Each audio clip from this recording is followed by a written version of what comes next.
What's up, everybody? This is Dark Macek with Brutally Delicious, coming at you with a review of Black Majesty's brand new album, Oceans of Black. Okay, so brand new band for me. I think they are the first Aussie band I have ever reviewed. So I was just told, hey, here's a power metal band. You want to review them? And I said, sure.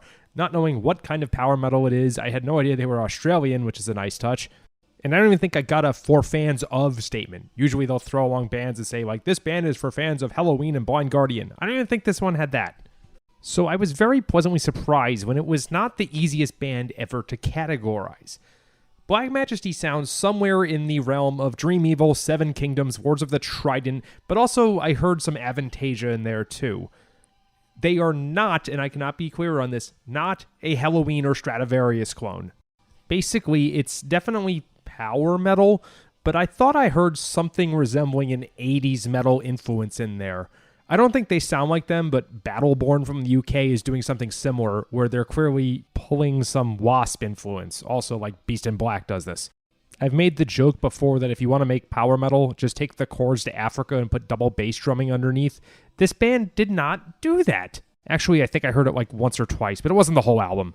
All right, let's get into some songs.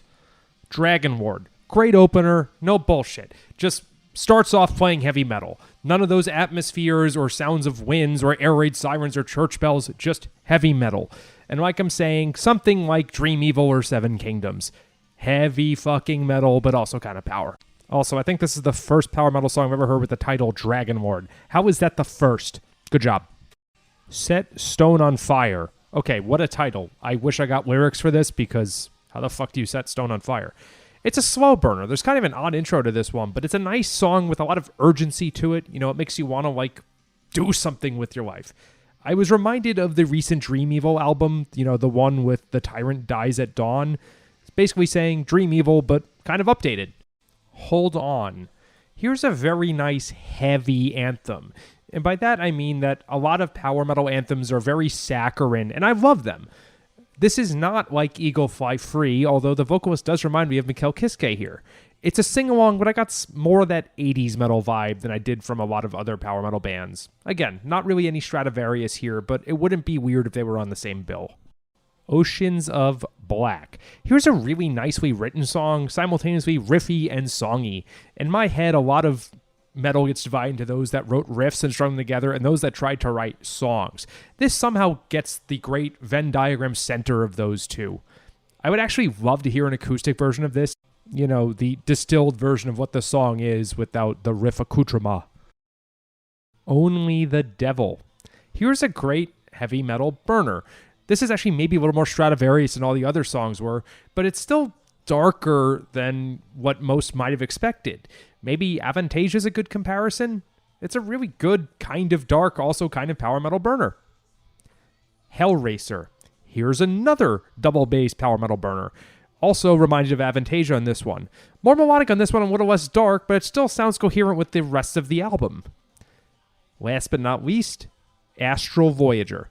Great spacey one, and that's not something I say very often. That's like pretty much reserved for Winter Sun. Or Skullforge, because they wrote that song, Make Space Great Again. Once again, I'm going to say it kind of reminded me of Avantasia. Maybe I'm just thinking of Lost in Space. But it's energetic and it's upbeat, and still somehow carries the energy that much through the album. Wow, so maybe I have a new theory on this band. They should do like an offshoot of Mad with Power. I don't really know enough Australian cities to come up with a funny pun like that. My one Aussie friend always corrects my pronunciation of Melbourne, but something like Melbourne in Hell. I don't know. This band kind of sounds like most of the bands I expect to see at Mad with Power, which of course means Wars of the Trident, but also this year Dream Evil's headlining. And it's often more the American style, you know, Celestial Wizard, Seven Kingdoms, than it is Stradivarius. There's a lot of really good bangers here, stuff that would go over well live, just not in the usual sing-song we all love each other way. That said, I do fully expect this band in Australian accents to make power metal jokes like, maybe the dragon ate your baby. And if not, it's okay. Thanks for this, dudes. Rock on. Hey, what's up, you guys? This is Reed Mathis. I made a podcast called The Gifts of Improvising. That's coming out on Osiris. We talk to all your favorite improvisers. Natalie Cressman, Marco Benevento, Tom Hamilton, Aaron Magner, Holly Bowling, Bill Kreutzmann, and Jay Lane. So what are you doing, a podcast? Yeah, doing a podcast. So don't fear if you hear a foreign sound to your ear. We need the gifts of improvising. This is Lawrence Lanahan, journalist, musician, and host of Rearranged, an Osiris Media podcast about music arranging. Once a song is written, arrangers make musical decisions that shape how we end up hearing the song.